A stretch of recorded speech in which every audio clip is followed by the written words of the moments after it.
Happy Halloween season, everybody, and Tony here with my tribute to Life's a Masquerade from Mighty Morphin Power Rangers, which aired on Fox Kids on October 30, 1993. This was directed by Robert Hughes and was written by Cheryl Saban. I've been wanting, willing, and waiting to take a look at some really cool Power Rangers franchise Halloween specials because, in my opinion, Power Rangers Halloween episodes are way more worth watching than its Christmas episodes because there's a lot more tension, action, and since this is Power Rangers, we get to see our main heroes do battle against some scary yet really cool monsters, and its first Halloween episode in terms of the Mighty Morphin Power Rangers franchise, Life's a Masquerade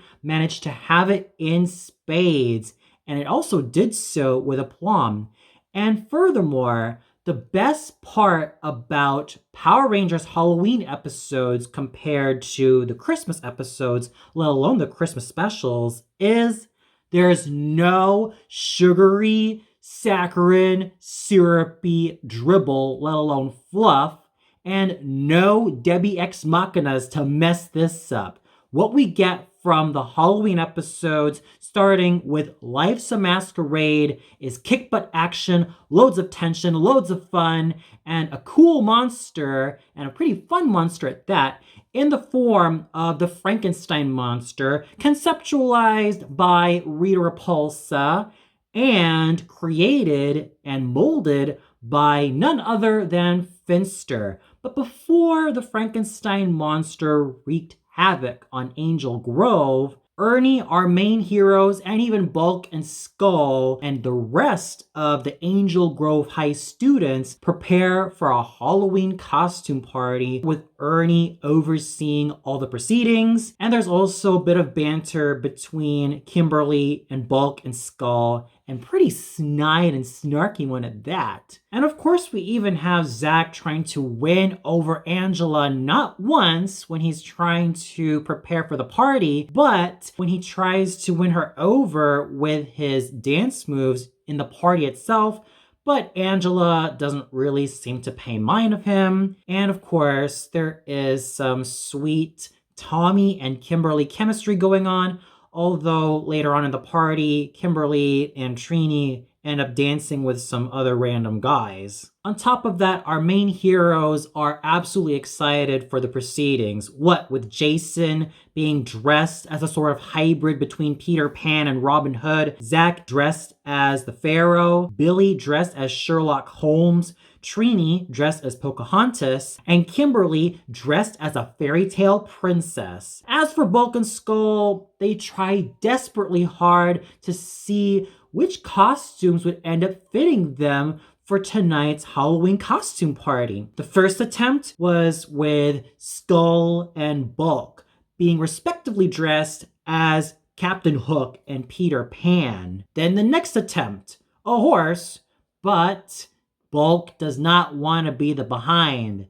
Then comes their attempt at dressing as Elvis. And it was absolutely amusing seeing Paul Schreer and Jason Narvi work their thespian magic and great comedic timing to make that little dance montage of the two Elvises totally worthwhile and totally hilarious, to the point where it left a huge smile on my face seeing those two adorable dorks in the forms of Bulk and Skull trying to dance like the king of rock and roll himself. That is until Bulk accidentally breaks his back, but it's not too serious because Bulk and Skull end up arriving to the party in their trademark punk outfits. However, not all is Halloween cheer, as Rita Repulsa and her goons not only have the Frankenstein monster at their disposal, but also super putties,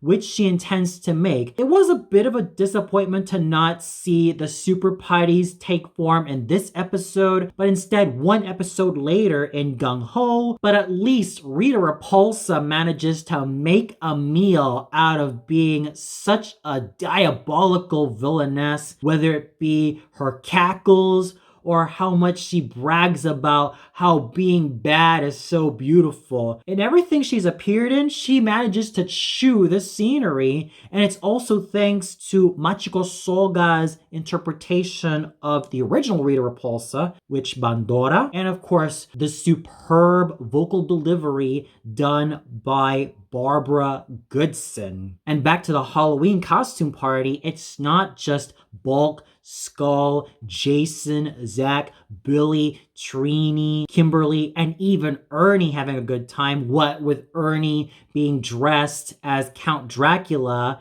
and of course, Trini and Kimberly automatically recognizing him, but even Alpha tries to have a go in enjoying himself in this costume party. However, the party is about to be crashed due to the arrival of the Frankenstein monster, who our main heroes initially believed was Tommy. The Frankenstein monster causes havoc against Sharky, who she initially believed wanted him to dance with her, until he ends up throwing her at Bulk and Skull. Even Skull tries to have a go at trying to attack him, albeit jokingly, but he ends up getting his ass handed to him, and Billy wants to know why this monster is acting quite unusually. That is until Billy uses his Sherlock Holmes book smarts and street smarts to track down what the Frankenstein monster is doing, and lo and behold, he turned out to be nothing more than one of Rita Repulsa's pawns. Now that Billy knows what's happening, he starts to do battle with the Frankenstein monster on his own after he ends up intruding Rita Repulsa's plans. And when his civilian combat prowess is not enough, he ends up uttering one of his most iconic lines. "It's time for molecular transmutation,"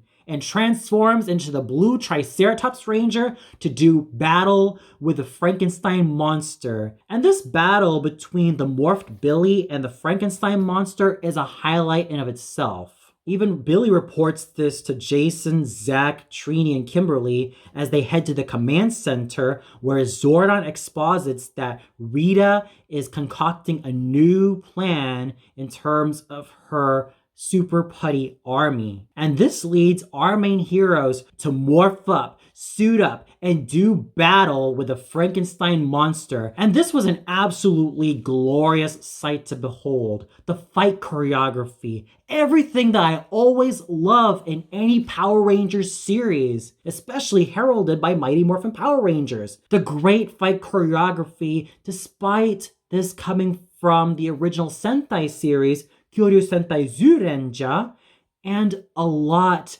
of the badass action and totally great fighting techniques that our main heroes had to offer against the Frankenstein monster's more brutish attacks. This is also helped when Rita Repulsa throws her staff and makes the Frankenstein monster grow. Even when the Rangers board their Megazord and fight against him, it's still not enough for them to overcome him, which also leads to Tommy dealing with his own problems with the putties until Zordon alerts him that Jason, Zach, Billy, Trini, and Kimberly need his help. Tommy morphs up, suits up in his Green Ranger getup, and calls upon the Dragon Zord to do battle and help his friends. And what transpires from this is the Dragon Zord and the Megazord joining forces to finally defeat the Frankenstein monster. And just seeing the Frankenstein monster explode was glorious.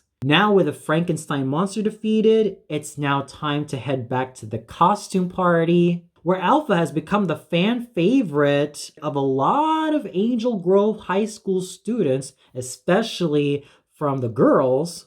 And even Tommy has a surprise of his own. He ends up entering the costume party as the Frankenstein monster, which I thought was quite fun. And even Alpha winning the best costume award from Ernie was not only touching, but absolutely hilarious. And he even says that this is one mystery that neither Bulk nor Skull nor his admirers will ever solve, thus ending Life's a Masquerade on a happy note with our main heroes laughing and just having a great ball with Alpha's admirers and Bulk and Skull chasing after him. As the Power Rangers franchise's first Halloween episode ever, Life's a Masquerade definitely won in my eyes. While it was a bit of a shame that we didn't get to see the Super Putties until one episode later in Gung Ho, it was still a great time seeing all the action, tension, hilarity, entertainment, and just sheer amount of joy bursting to the screen, especially when our main heroes do battle against the Frankenstein monster, totally morphed up, suited up, and in their Megazords, or even when they fought him with their weapons. It is an example of highly recommended viewing if you are hankering for a kick-butt Halloween episode that has action, fun, and some tension in the mix, as well as a whole lot of glorious fight choreography. And for those of you who caught Life's a Masquerade, whether you caught it on television as a kid or rewatched it as an adult, what'd you think of it? Was there a moment that you loved so much? Did you also feel that the action delivered in this first Halloween episode of the Power Rangers franchise was sufficiently great? Or did you feel like there was something that was not really to your liking? Please let me know in the comments below. Well, that's it for my tribute to Life's a Masquerade, which was Mighty Morphin Power Rangers' first Halloween episode. Tune in later for my tribute to the second Halloween episode, Trick or Treat. So until then, have a great Halloween season, everybody, and may the power protect you.